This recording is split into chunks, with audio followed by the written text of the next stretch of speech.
The skies over America have been marred by tragedy this year, sparking widespread anxiety and prompting a surge in online searches for "Is flying safe?"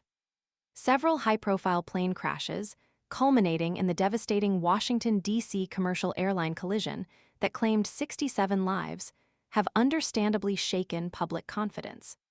The horrifying images and sheer scale of the loss have cast a long shadow, even though, statistically, 2025 has, in some respects, been a relatively safe year for air travel. This jarring juxtaposition, the fear versus the data, demands a closer look. While the recent crashes were indeed among the deadliest in a decade within the U.S., the overall number of fatal aviation accidents in 2025 is, thus far, lower than the average.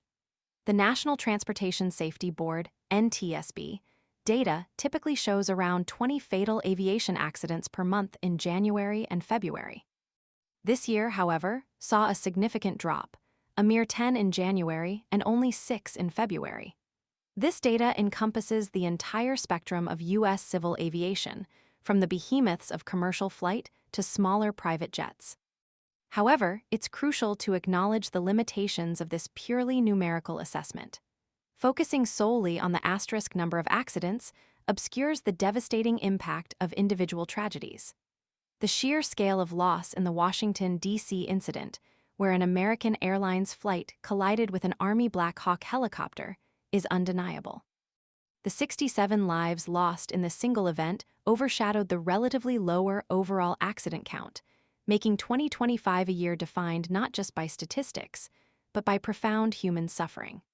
Similarly, the February 6th Alaskan crash, resulting in 10 fatalities, stands as another stark reminder of the inherent risks involved in air travel. The media spotlight on these high-profile incidents understandably fuels public anxiety.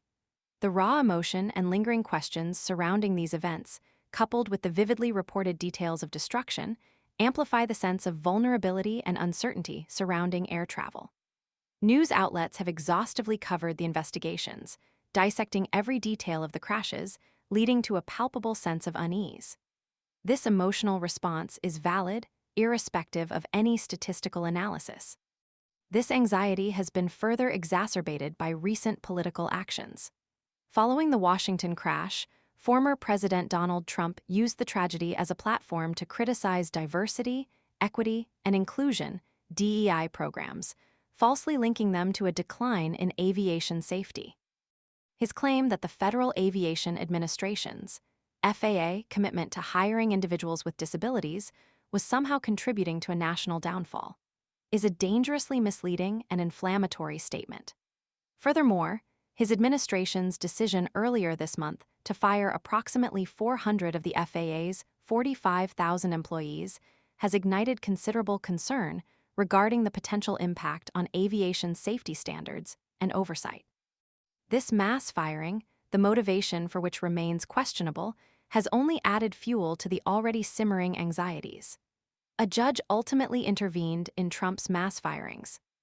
While the raw numbers may suggest a statistically safer year compared to historical averages, the emotional reality is far more complex. The severity and high-profile nature of the crashes, coupled with political maneuvering and potentially compromised oversight, have created a climate of fear and uncertainty. The stark contrast between the statistical data and the visceral impact of these individual tragedies necessitates a nuanced understanding of the situation. It underscores the importance of prioritizing both robust safety regulations and empathetic public communication, addressing both the statistical realities and the very real human cost of accidents in the skies. The ongoing investigations into these tragic events are crucial, not only to determine their causes, but to ensure the continued safety and security of air travel for all. The data tells one story, but the human cost tells another, and both narratives deserve careful consideration. This year serves as a stark reminder of the delicate balance between statistical probabilities and the very real, devastating consequences of aviation accidents.